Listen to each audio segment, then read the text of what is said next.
खबरों के निष्पक्ष विश्लेषण के लिए सब्सक्राइब करें Jantantra TV and press the bell icon. Never miss any update. Rashtriya Swachh Ganga mission ने आईसीएमआर को गंगा के जल पर क्लिनिकल ट्रायल करने के लिए प्रस्ताव भेजा था, जिससे ये पता लगाया जाए कि क्या गंगा जल का इस्तेमाल कोरोना वायरस से संक्रमित मरीजों को ठीक करने के लिए किया जा सकता है। लेकिन आईसीएमआर ने जल शक्ति मंत्रालय के प्रस्ताव को खारिज कर दिया। क्या है इसके पीछे की वजह, आपको इस रिपोर्ट के जरिए दिखाते हैं।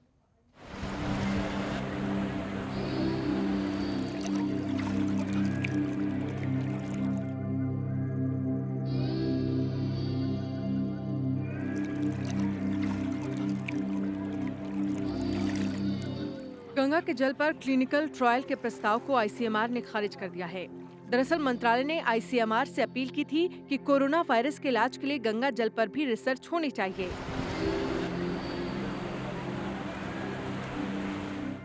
आईसीएमआर ने इस प्रस्ताव को ये कहते हुए खारिज कर दिया है कि इसके लिए उसे और वैज्ञानिक आंकड़ों की जरूरत है।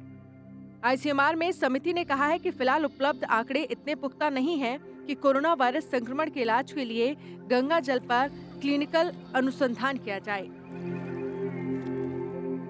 आईसीएमआर के इस जवाब ने गंगा महासभा और गंगा पर काम करने वाले विशेषज्ञों को सख्ते में ला दिया है। साथ ही गंगा को अमृतदायिनी मानने वाले करोड़ों श्रद्धालु को भी आहत पहुंचाने वाला है।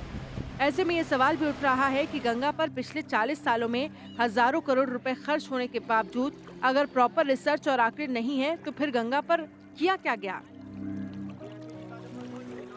ये सवाल वर्तमान सरकार से इसलिए भी होना चाहिए क्योंकि गंगा को मुद्दा बनाने और गंगा पर खर्च करने में मोदी सरकार बाकी सरकारों से कहीं ज्यादा गंभीर दिखने की कोशिश करती रही है। जिस गंगा जल को उसके औषधीय गुणों की वजह से अमृत माना गया है, अभी तक उसके मेडिसिन प्रॉपर्टी पर ठीक से काम ही क्यों नहीं हुआ है।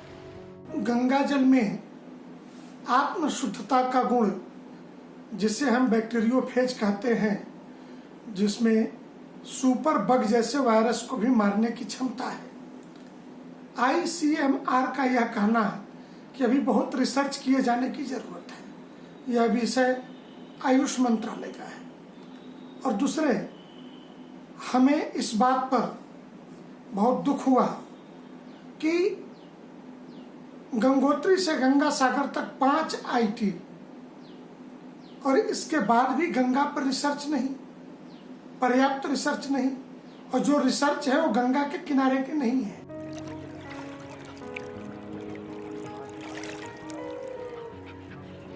गंगा उत्तर भारत की लाइफलाइन मानी जाती है। 2525 किलोमीटर के दायरे में बहने वाली जो गंगा करोड़ों लोगों के जीवन का आधार है, उस गंगा से संबंधित कोई डेटा बैंक ही नहीं है। ये तथ्य खुद में आश्चर्य पैदा करता है।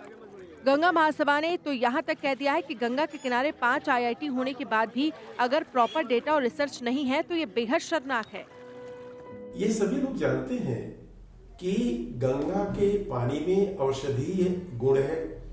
हिमालय से आने वाले पानी के अंदर medicinal property, radio active substances, minerals और इसी के साथ साथ गंगा में पाया जाने वाला बैक्टीरियोफाज, जो बैक्टीरिया को किल करता है, गंगा के इन्हीं गुणों के कारण गंगा का पानी हमेशा से रोगाणुनाशक और न्यूट्रिटिव माना जाता रहा है।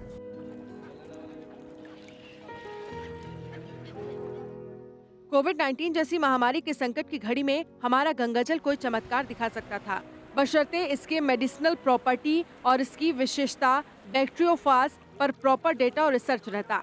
फिलहाल तो आईसीएमआर ने जल शक्ति मंत्रालय के प्रस्ताव को ठुकरा दिया है। Indian council for medical research ने जल शक्ति मंत्रालय के उस प्रस्ताव पर कि कोविड-19 से लड़ने के लिए बैक्टीरियोफाज के बारे में भी आईसीएमआर सोचे, इस पर अपना जवाब दिया है। आईसीएमआर का कहना है कि गंगा को लेकर जो आंकड़े अभी तक सरकार ने उपलब्ध कराए हैं वो अपर्याप्त हैं। आंकड़े इतने नहीं हैं और रिसर्च ऐसा नहीं है जिसके आधार पर आईसीएमआर कोविड-19 से लड़ने के लिए बैक्टीरियोफाज पर काम करे। आईसीएमआर के जवाब ने गंगा प्रेमियों पर और गंगा पर काम करने वाले जो विशेषज्ञ हैं उन पर एक इस तरीके का प्रभाव डाला है कि वो भी चौंक गए हैं वो अब सरकार से ये सवाल कर रहे हैं कि गंगा के नाम पर जो हजारों करोड़ रुपए खर्च किए गए, गंगा के नाम पर जो 4 दशक से भी ज़्यादा का समय तमाम सरकारों ने लिया, आखिरकार उसका हासिल क्या रहा अगर प्रॉपर डाटा ही नहीं है, पर्याप्त रिसर्च अनुसंधान ही नहीं है तो। कैमरा पर्सन शिवम के साथ अमित कुमार सिंह, जनतंत्र टीवी, वाराणसी।